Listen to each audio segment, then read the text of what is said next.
রহমতুল্লাহ।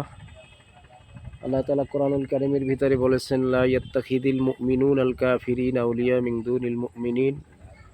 তোমরা মুমিনদের পরিবর্তে কাফেরদেরকে বন্ধুরূপে গ্রহণ করো না। আসলে আমরা ইতিপূর্বে ভারতের সাথে বিভিন্নভাবে বন্ধুসুলভ আচরণ করে এসেছি। তার বিনিময়ে কিন্তু তারা আমাদেরকে ফরাক্কার পানি দিয়ে মেরেছিল। বিভিন্নভাবে আমাদেরকে হেনস্থ করার জন্য তারা একের পর এক ষড়যন্ত্র চালিয়ে গিয়েছে বা যাচ্ছে।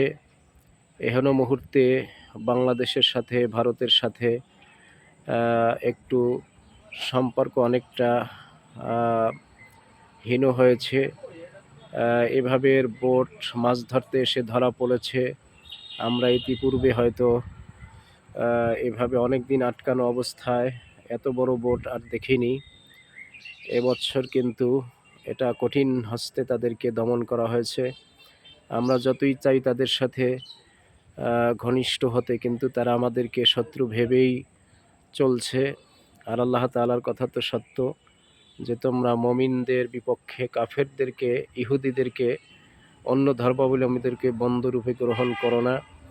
আমরা যতই তাদেরকে বন্ধু বানাতে চাই, তারা কিন্তু আমাদেরকে শত্রুই ভেবে যাচ্ছে। এজন্য আসলে কঠোর হস্তে তাদের থেকে হুঁশিয়ার গ্রহণ করা এবং তাদের থেকে সতর্ক থেকে আমরা যত চলতে পারবো আলহামদুলিল্লাহ আমাদের কল্যাণ। এজন্য আল্লাহর কথার ভিতরেই কল্যাণ, নিজেদের ইচ্ছামতো চলার ভিতরে কোনো কল্যাণ নাই।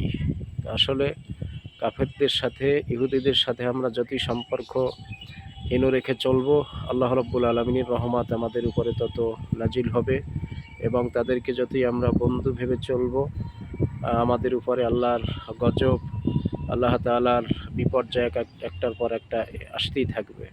আল্লাহ তাআলা আমাদেরকে কাফেরদের পরিবর্তে মুমিনদেরকে বন্ধু বানাবার মতো তৌফিক দান